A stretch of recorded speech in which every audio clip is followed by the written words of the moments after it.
Yeah. มองเห็นไหม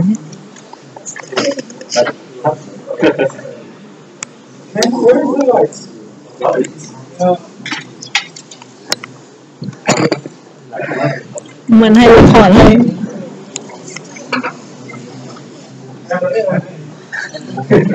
ราวันฮะอะไรนะ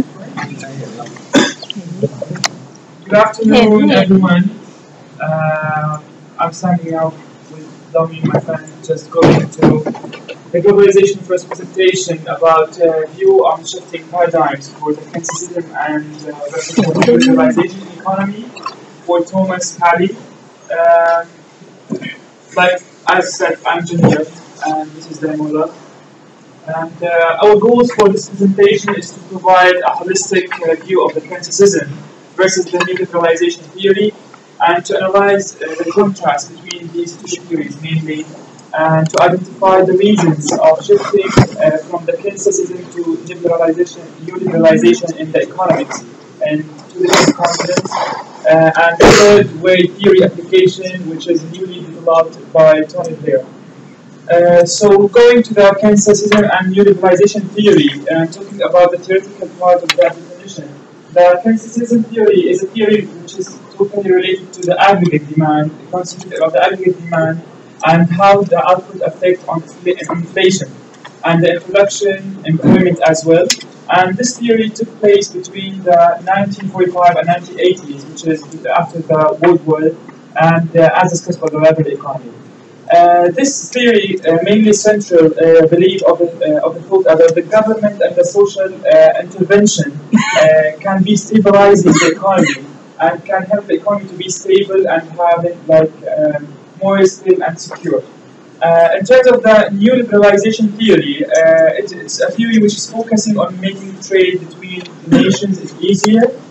It supports the idea of the freedom market and lowering the intervention of the social institutions as well as the government. So, like it's the main concepts around the neoliberalization theory. It's the resource and the enterprise and the competition find cheaper resources. So they support to make the market open and easy access for everyone, so that you can source with cheaper resources rather than just to start with one resource, which is the government or the labor unions. Now we will talk about the comparison, then we will talk about the comparison for the major views of the criticism and the new liberalization. Good afternoon, everyone. I will try my best to explain in a layman way. Let me say it that way.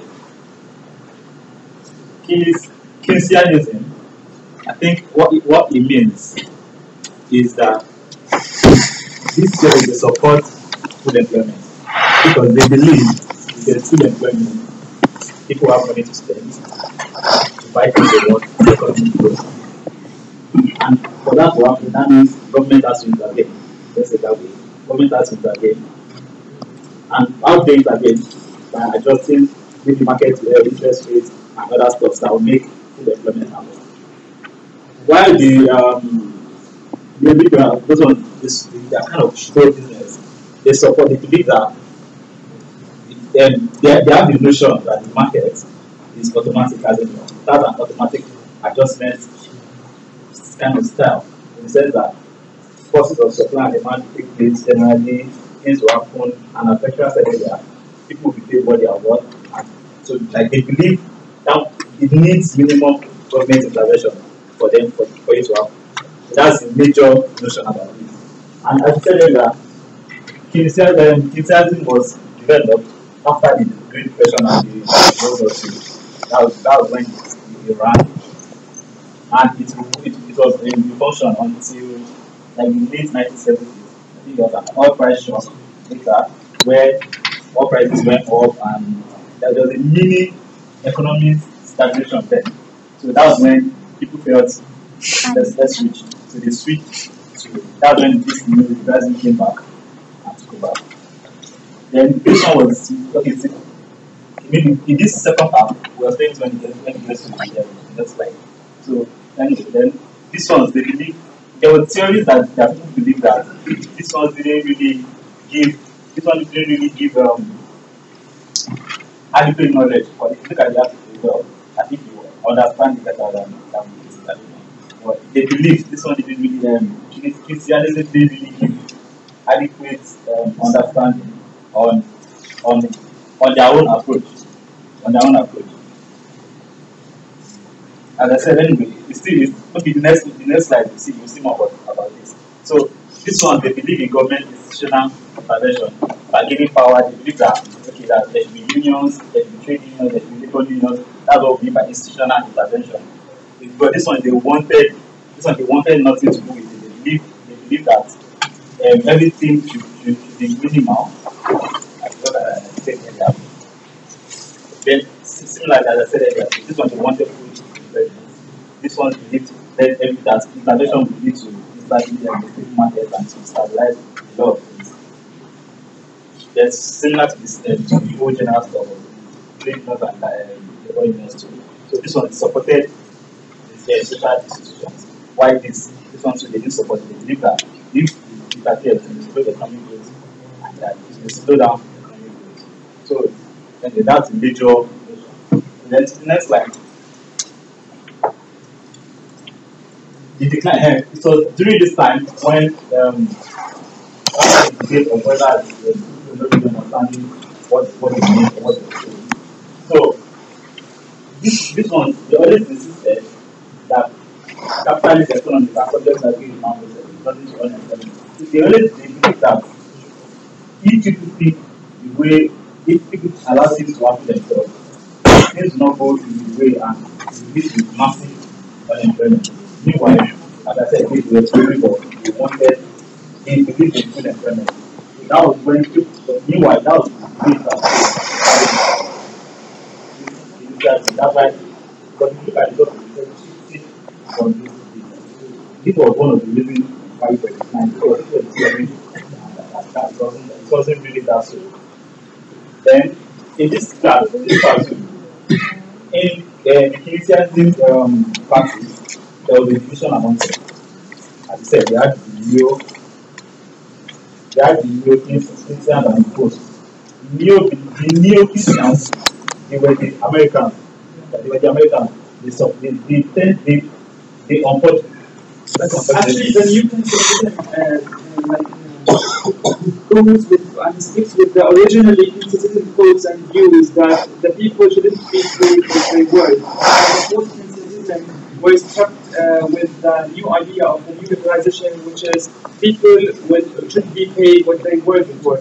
That's what this division between the Keynesianism gave up the opportunity for the new liberalization to revive again to the market, since the people inside the cultures, the cultural folk factors there, people messed up the economy. They couldn't understand what is actually happening, especially for the businessmen, the investors, the labor themselves, and the unions. So they were totally oriented to go to the new liberalization rather than staying on the Keynesianism.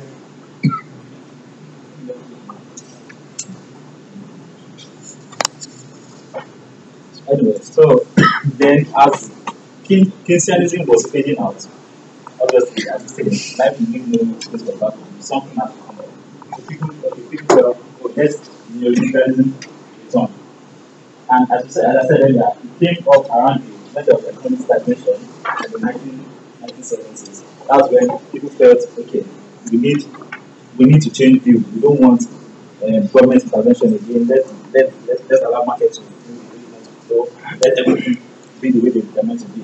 So it was introduced to market after deciding to provide understanding, especially in the net market. Then after the Great Depression era, that was from the 1980s, people felt okay now. Keynesianism came to shock the effect of World War II. Now there's job, there's everything. So we don't need it again. Let us be open-minded. Let's say that way. So that's what made it fade out. So people felt everything was already soft. So what's the point? So people now said, okay, let us divert to the camp of neoliberalism. And as we mentioned earlier, neoliberalism is paying for what the word that is. If whatever you contribute, probably what you're going to get. Then political pressure is important. What I come to play so that you know people are doing after work. What I want that. So everything that you see here is based on what you said.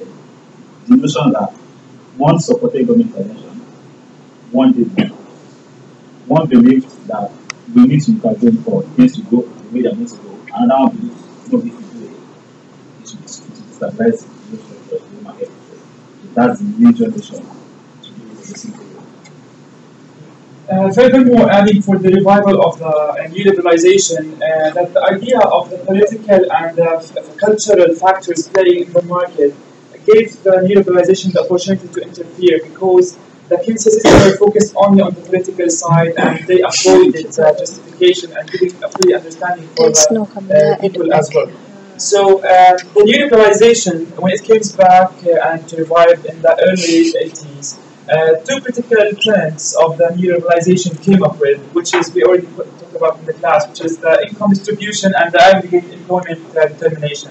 In terms of the income distribution, the theory asserts that the factor of production in terms of labor and capital will be paid with what they work for, and the aggregate employment asserts that the market will not get or let the valuable production to go for waste. These assertions claims the economics that to leave the economy as is, as a free market, and let the market itself adjust the interest rates, adjust the unemployment rates. So they gave the market and the economy the freedom of automatically adjusted based on the supply and demand and the intervention factors as well, which is already adopted as well with, by the Chicago School monetarism. During the revival of neoliberalization, a lot of practices happened. So, as an application for the neoliberalization, two major elections in the 1979 and 80s, and the era of Thatcher and Reagan, the neoliberalization idea were adopted in both industrial developing countries as well. So it was spread so fast all over the world, and they resulting also for a regulation of financial markets and the privatization, and they weakening the institutional social intervention and protection like labor union and others, and shrinking of government and financial market spending, as well as one of the most